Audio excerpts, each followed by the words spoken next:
Hey, everybody, Jake and Gino here coming at you with another Financial Freedom Friday. This one is very near and dear to my heart. G-Dad, how you doing? Mr. Stenzianowski, we're doing good today. Last week, we had talked about what parents can do. This week, we are all about the richest man in Babylon.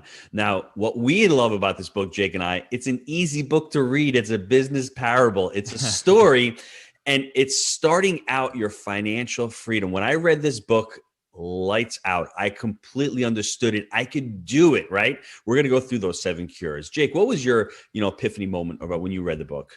So I was actually in New York at the time, and of course, I was listening to it because that's my mode right there. I love Audible, and I was driving around to a doctor's office. I was a pharmaceutical rep at the time, and the thing that I loved about it is that it simplified finance.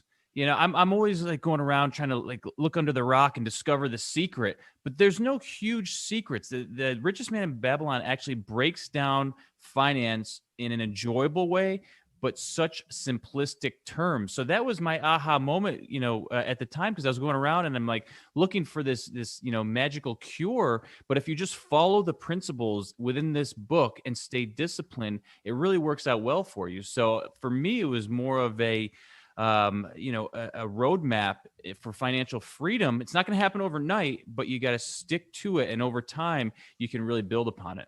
Love that. The first one, first cure, start thy purse to fattening. Really simple.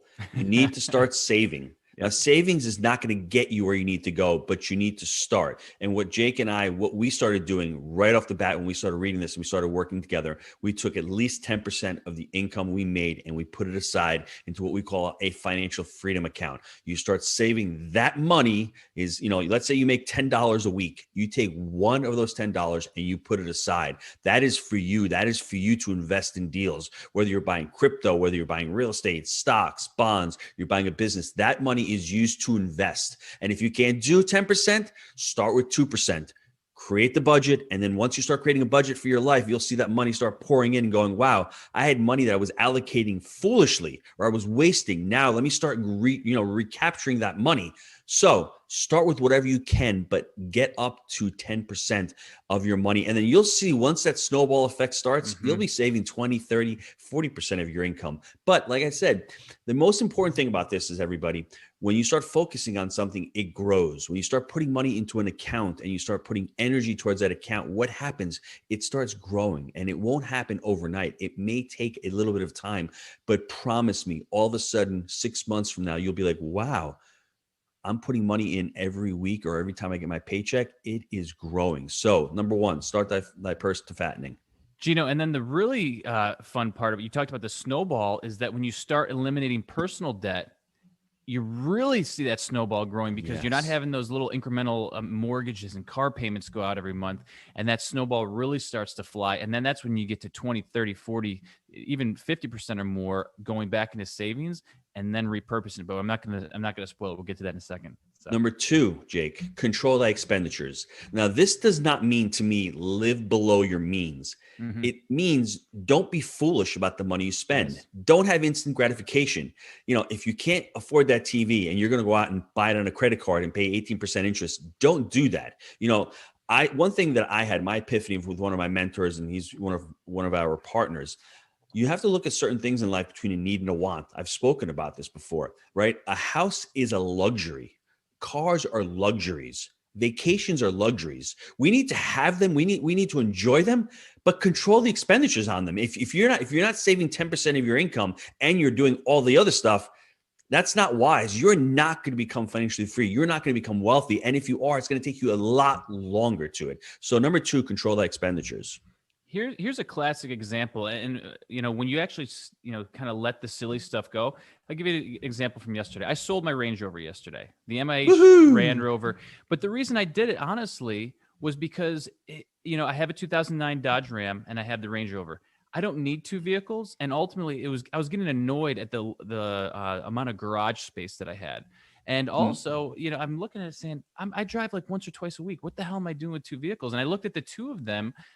I use the truck more because, I'm a meathead and I like to throw stuff in the back of it and do little projects around the house. So ultimately that had more value to me. And the Range Rover is still fairly new, had, some value left to it. It didn't depreciate it, as much as the Dodge. So I was like, hey, let's maximize this. And like we're talking about, just a minute ago, eliminating any type of personal debt. So I This think that goes a long way. This is huge what Jake is saying, and I Yeah. applaud him. You know why? Because he has the discipline. He can do it. He doesn't need to do it. Number one, he understands that keeping the car is a depreciating asset. So his Range Rover is losing money over time. Mm-hmm. And number two, he's controlling his expenditures because he's paying insurance on a car that he's not using. And he has upkeep, right? So you taking all of that, right? It doesn't matter how much money you have. That's The right. reason why he's successful right now is because he's had these habits before he became successful. He's grown into this person that he is right now because of these habits, right? Of controlling his expenditures and putting money on the side. So it's not you just one day wake up and you become, wow, financially free. You're working on it. And then once you do become financially free, you can spend your money wherever you want. And you'll And be you don't saying to feel the yourself, need to honestly, yes. I love the space in my garage right now more than I'd like having a Ferrari there. It's because I can go pay cash for a Ferrari now, but I don't need to. I don't Yes. it's not going to do anything for my ego. So Mm-hmm. it's like, I'm good. I agree 100%. Yeah. Thanks for that. Thanks for that story. Number 3 is make thy gold multiply. Now, this is very important. I need everyone to answer this question. Are you working hard for your money, or is your money working hard for you? Mm-hmm. Very simple. When I was working at the restaurant, I was working really hard for my money. I was putting it on the side, but that money on the side was not being repurposed or invested into other assets, right? Think about that. You need to make your gold multiply. Once you have your financial freedom account, don't just leave it there. Start educating yourself on investing that money into other assets. Mm-hmm. Number 4, this is an important one that I've learned from a lot of mistakes. Guard thy treasures from loss. Now, what does that mean? I want you to take your money from your financial freedom account and go invest in assets, but go invest in deals and assets when you're educated. Education times action equals results. Also, I started taking massive action. I didn't guard my treasure from loss because I started putting money into deals and I started going to partnerships that did not serve me. I ultimately bought a deal that didn't work and I partnered with somebody. I lost a lot of money. So I was behind, what they say, the 8 ball. I had a lot of money saved up, lost it, had to put all that money back together and relearn the whole process. Now, that was one of the best opportunities that I had. It was a huge problem, right? Losing that money, but it showed me the opportunity of I'm doing everything wrong. Once I picked up, Clayson's book and started reading that, and I read that guard that treasure from loss, I said, wow, I made these huge mistakes. You know what? I need to start educating myself and start learning about multifamily and other assets where I can invest my treasure. And you practice what you preach, because what was lacking from your success equation was the education piece. Mm-hmm. Education times action equals results. Where Gino was taking massive action, there was things he still needed to learn. So that's a great example, Gino. The next one is make thy dwelling a profitable investment. I love this because when I first got married with my wife, we went and lived downstairs in the basement of my mom's house. Now, it wasn't a basement, it was beautiful, but I wasn't paying rent. I was living there rent free because I was building my home. When you're starting out young, I would actually let everyone think about, maybe I'll buy a duplex or a triplex, Yes. and you rent out 1 or 2 of the sides. They will pay for your mortgage. They will pay for your taxes. And all of a sudden, you are living what we say rent free. That is a great way to actually become financially free, especially when you're young. Can you imagine having to go to work because you want to, not because you have to pay the mortgage? That is so powerful. There's also a lot of other strategies. House hacking. Going into a house, living in the house, fixing it up, flipping it, moving to the next one. That's another one. So always think about the home, not as just a luxury, but maybe buying a deal that's under market, fixing it up, living there, building up some equity, refining that money out, putting it into another deal. There's so many ways to make your home a profitable investment. Best advice from one of my early mentors that I never took, but I completely agree. This is where everybody should start out. Love that. And the next one, ensure a future income. You know what? We all get old sooner or later. Right now, Jake and I are buying assets. We're enjoying the fruits of our labor. But as we get older, we're going to have those properties continue to cash flow. And you know what? We also have the benefit is that if we own these assets as we get older, we can always sell out and cash out of these assets. And that's part of our income. We're also going to something called whole life insurance, which is another strategy into it of itself. We're saving money, putting money into a savings account. So as we get older, all of a sudden the money we're putting in today will have a nest egg for our future retirement. Yep. Responsibility junkies. You're always planning for the future, right?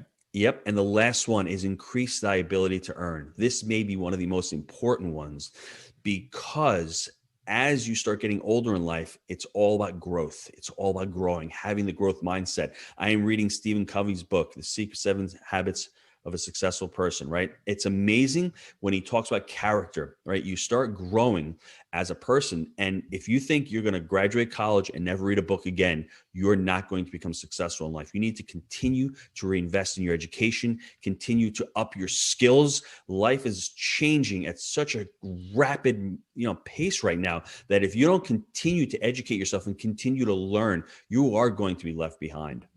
Yeah, I think it's one of the biggest reasons that we've been successful is because early on we struggled scaling our business and we reinvested back into, scaling up and EOS and all these different systems to help improve the scale and systems that's why we're here today is because we reinvested in our education. And I've read more in the last year than I probably did, from 0 to 18. And in Yep. all honesty, it pays, right?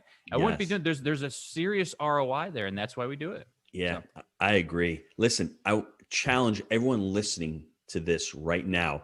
Go take a look at The Richest Man in Babylon. You can go to jakeandgino.com and then you will be able to download our Richest Man ebook on our website. Start with a little ebook, start reading it, and then from there, buy the book, and your eyes will be completely open. You're going to love it. Now, next week, I want you guys to think about what we're going to be talking about next week. We're going to be talking about the 6-step framework for decision making. If any of you out there, have that paralysis analysis, have that procrastination, these 6 steps are going to be an amazing way for you to start making those lifelong decisions that you need to start making now. So, Jake, I want to thank you for being on. We will see you all next week.